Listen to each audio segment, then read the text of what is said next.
السلام علیکم دوستوں، ایک نئی کتابی بات کے ساتھ خوش آمدید۔ رات کے سناٹے میں جب پوری دنیا نیند کی وادیوں میں گم تھی، قید خانے کے ایک تاریک کوٹھڑی میں ایک قیدی زنجیروں سے بندھا زمین پر بیٹھا تھا۔ اس کا نام کاسس تھا۔ وہ رومی سلطنت کا ایک بہادر سپاہی تھا جس پر جھوٹا الزام لگا کر بغاوت کا مقدمہ چلا۔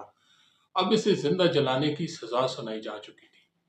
صبح سورج طلوع ہونے سے پہلے اسے آگ کے حوالے کر دیا جائے گا، لیکن آج کی رات قسمت نے اس کے لیے کچھ اور لکھ رکھا تھا۔ اس کوٹری میں ایک اور قیدی بھی موجود تھا، ایک بوڑھا فلسفی جس کی ایک ٹانگ ٹوٹی ہوئی تھی اور آنکھوں میں سکون کی ایک عجیب روشنی تھی۔ تم کیوں کانپ رہے ہو؟ فلسفی نے نرمی سے پوچھا۔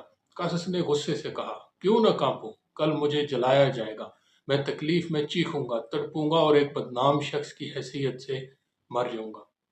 بوڑھے نے ہلکے سے سر ہلایا۔ ہاں، تمہارا جسم ضرور جلے گا، مگر تمہارا ذہن، تمہارا حوصلہ، وہ صرف تمہارے اختیار میں ہے۔ تم نے خوف کے سامنے ہتھیار ڈال دیے ہیں، اس لیے تم قیدی ہو۔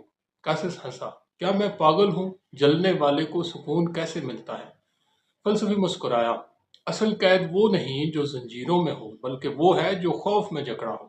جو چیز تمہارے اختیار میں نہیں، اس پر افسوس نہ کرو۔ صرف اپنی سوچ، اپنا رویہ، یہی تمہاری اصل طاقت ہے۔ کاسس خاموش ہو گیا۔ اس کی آنکھوں میں کچھ بدلنے لگا، جیسے وہ اپنے اندر کی آگ سے پہلی بار روشنی لے رہا ہو۔ صبح کے وقت جب لوگ تماشا دیکھنے جمع ہوئے، کاسس کو جلانے کے لیے لے جایا گیا۔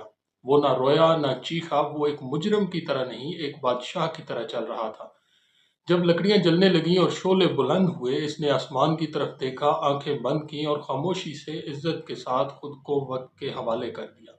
تماشائی حیران تھے۔ ایسا سکون، ایسی خاموشی۔ جب راکھ ہوا میں تحلیل ہوئی تو رومیوں نے زندگی کا ایک نیا سبق سیکھا۔ جو خود پر قابو پا لے وہ جل کر بھی زندہ رہتا ہے۔ اسٹوئک فلسفی یعنی فلسفہ راکیت ایک قدیم یونانی فلسفہ